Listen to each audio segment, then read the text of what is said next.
High school family, it's Mr. Fowler, and I'm here to read chapter 11, The Miracle. The next day was foggy. Everything on the farm was dripping wet. The grass looked like a magic carpet. The asparagus patch looked like a silver forest. On foggy mornings, Charlotte's Web was truly a thing of beauty. This morning, each thin strand was decorated with dozens of tiny beads of water. The web glistened in the light and made a pattern of loveliness and mystery. Like a delicate veil, even Lurvy, who wasn't particularly interested in beauty, noticed the web when he came with the pig's breakfast. He noticed how clearly it showed up and noted how big and carefully built it was. And then he took another look, and he saw something that made him set his pail down. There, in the center of the web, neatly woven in block letters, was a message. It said, "Some pig." Lurvy felt weak. He brushed his hand across his eyes and stared harder at Charlotte's Web. "I'm seeing things," he whispered. He dropped to his knees and uttered a short prayer. Then, forgetting all about Wilbur's breakfast, he walked back to the house and called Mr. Zuckerman. "I think you'd better come down to the pig pen," he said. "What's the trouble?" asked Mr. Zuckerman. "Anything wrong with the pig?" Not exactly," said Lurvy. "Come and see for yourself." The two men walked silently down to Wilbur's yard. Lurvy pointed to the spider's web. "Do you see what I see?" he asked. Zuckerman stared at the writing on the web. Then he murmured the words, "Some pig." Then he looked at Lurvy. Then they both began to tremble. Charlotte, sleepy after her night's exertions, smiled as she watched. Wilbur came and stood directly under the web. "Some pig," muttered Lurvy in a low voice. "Some pig," whispered Mr. Zuckerman. They stared and stared for a long time at Wilbur. Then they stared at Charlotte. "You don't suppose that spider," began Mr. Zuckerman. He shook his head and didn't finish the sentence. Instead, he walked solemnly back up to the house and spoke to his wife. "Edith, something has happened," he said in a weak voice. He went into the living room and sat down, and Mrs. Zuckerman followed. "I've got something to tell you, Edith," he said. "You better sit down." Mrs. Zuckerman sank into the chair. She looked pale and frightened. "Edith," he said, trying to keep his voice steady, "I think you'd had best be told that we have a very unusual pig." A look of complete bewilderment came over Mrs. Zuckerman's face. "Homer Zuckerman, what in the world are you talking about?" she said. "This is a very serious thing, Edith," he replied. "Our pig is completely out of the ordinary."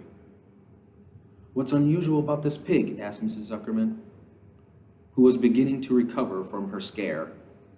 "Well, I don't really know yet," Mr. Zuckerman said, "but we have received a sign. Edith, a mysterious sign. A miracle has happened on this farm. There is a large spider's web in the doorway of the barn cellar, right over the pig pen. And when Mr. Lurvy went to feed the pig this morning, he noticed a web because it was foggy. And you know how a spider's web looks very distinct in a fog. And right spang in the middle of the web were the words, 'Some pig.' The words were woven right into the web. They were actually part of the web, Edith. I know because I've been down there and I've seen them. It says, 'Some pig,' just as clear can be. There can be no mistake about it. A miracle has happened and a sign has occurred here on earth, right on our farm, and we have no ordinary pig." "Well," said Mrs. Zuckerman, "it seems to me you're a little off." It seems to me we have no ordinary spider. Oh no, said Mr. Zuckerman. It's the pigs. It's the pig that's unusual. It says so right in the middle of the web. Maybe so, Mrs. Zuckerman said. Just the same, I intend to have a look at that spider. It's just a common gray spider, said Zuckerman. They got up, and together they walked down to Wilbur's yard. You see, Edith, it's just a common gray spider. Wilbur was pleased to receive so much attention. Lurvy was still standing there, and Mr. and Mr. Zuckerman, all three, stood for about an hour, reading the words on the web over and over and watching Wilbur. Charlotte was delighted with the way her trick was working. She sat without moving a muscle and listened to the conversation of the people. When a small fly blundered into the web, just beyond the word pig, Charlotte dropped quickly down, rolled the fly up, and carried it out of the web. After a while, the fog lifted. The web dried off, and the words didn't show up so plainly. The Zuckermans and Lurvy walked back to the house just before they left the pig pen. Mr. Zuckerman took one last look at Wilbur. You know, he said in an important voice, I've thought all along that that pig of ours was an extra good one. He's a solid pig. That pig's as solid as they come. You notice how solid he is around the shoulders, Lurvy? Sure I do, said Lurvy. I've always noticed that pig. He's quite a pig. He's long and he's smooth, said Zuckerman. That's right, agreed Lurvy. He's as smooth as they come. He's some pig. When Mr. Zuckerman got back to the house, he took off his work clothes and put on his best suit. Then he got into his car and drove to the minister's house. He stayed for an hour and explained to the minister that a miracle had happened on the farm. So far, said Zuckerman, only 4 people on earth know about this miracle. Myself, my wife Edith, my hired man Lurvy, and you. Don't tell anybody else, said the minister. We don't know what it means yet, but perhaps if I give thought to it, I can explain it in my sermon next Sunday. There can be no doubt that you have a most unusual pig.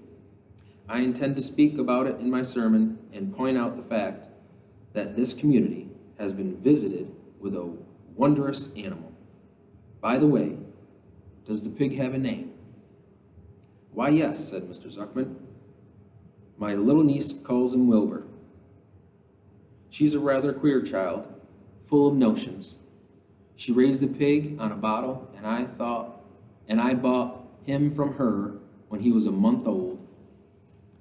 He shook hands with the minister and left. Secrets are hard to keep.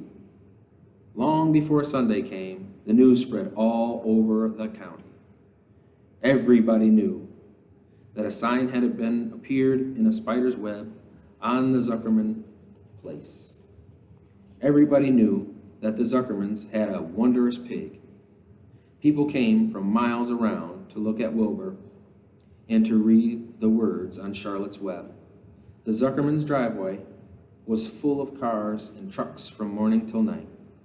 Fords and Chevys and Buick Roadmasters and GMC pickups and Plymouths and Studebakers and Packards and DeSotos with Giromatic transmissions and Oldsmobiles with rocket engines and Jeep station wagons and Pontiacs.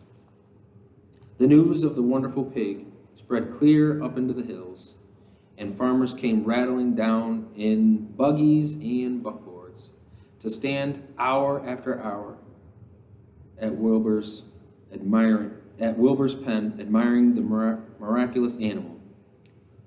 All said they had never seen such a pig before in their lives. When Fern told her mother that Avery had tried to hit the Zuckerman spider with a stick. Mrs.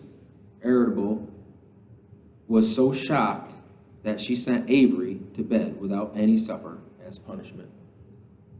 In the days that followed, Mr. Zuckerman was so busy entertaining visitors that had neglected his farm work. He wore his good clothes all the time now. Got right into them when he got up in the morning.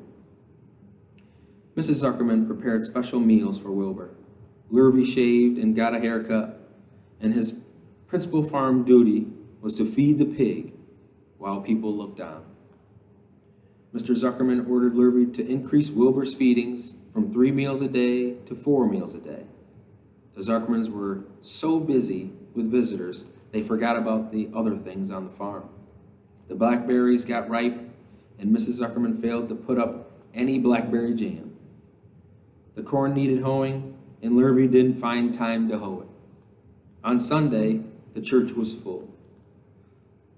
The minister explained the miracle. He said that the words on the spider's web proved that human beings must always be on the watch for the coming of wonders. All in all, the Zuckerman's pig pen was a center of attraction. Fern was happy, for she felt that Charlotte's trick was working and that Wilbur's life would be saved. But she found that the barn was not nearly as pleasant. Too many people. She liked it better when she could be all alone with her friends, the animals. I hope you enjoyed that chapter, and hopefully I can see all of you soon. I miss all of my school family, and until next time,